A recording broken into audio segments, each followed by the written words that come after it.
Bonjour et bienvenue. On va se pencher aujourd'hui sur le marché de l'or, et plus particulièrement sur l'année 2025. Une année qui, soyons clairs, restera dans les annales comme une période absolument mémorable pour le métal précieux. Regardez ce chiffre, plus 55%. C'est tout simplement la performance spectaculaire qu'a affiché l'or en 2025.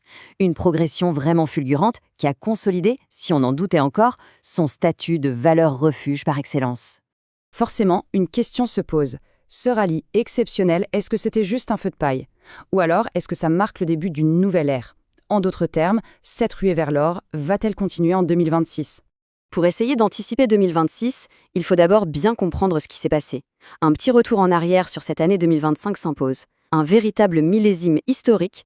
D'ailleurs, les spécialistes sont unanimes là-dessus. Ils parlent tous d'un grand millésime. En fait, en 2025, l'or s'est vraiment imposé comme un actif incontournable pour n'importe quel portefeuille diversifié. Et le symbole de cette année exceptionnelle, c'est ça, le franchissement, pour la toute première fois de l'histoire, de la barre psychologique des 4 000 $ l'once. C'est un moment qui est vraiment, vraiment clé. Bon, mais comment on en est arrivé là? Comment expliquer une telle performance? Parce que bien sûr, cette hausse ne s'est pas faite en un jour. Alors, revenons un peu sur la chronologie de cette ascension spectaculaire. La montée en puissance a été assez progressive.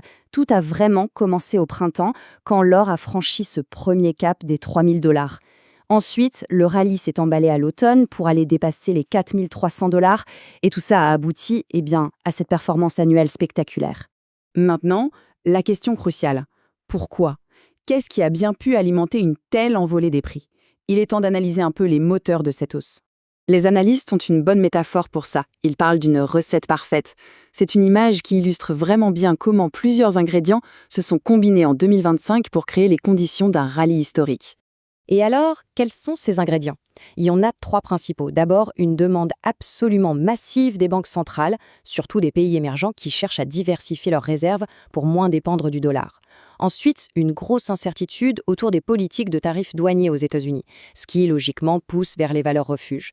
Et enfin, le troisième ingrédient, celui qui a été le vrai catalyseur, c'est le grand retour des investisseurs occidentaux. Pendant plusieurs années, ils retiraient leur argent des fonds négociés en bourse adossés à l'or, les fameuses ETF. Et puis en 2025, hop, la tendance s'est complètement inversée. Le retour de ces flux positifs a mis une pression énorme à la hausse. Voilà pour le passé. Après avoir décortiqué 2025, tournons-nous vers l'avenir. Quelles sont les perspectives pour 2026? Est-ce que les moteurs de la hausse de 2025 sont toujours là? Là-dessus, les grandes institutions financières sont assez claires. Oui, beaucoup de moteurs de 2025 restent d'actualité. Les tensions géopolitiques, elles persistent. L'incertitude sur les politiques budgétaires américaines, elle est toujours là. Et surtout, l'appétit des banques centrales pour le métal jaune, il semble insatiable.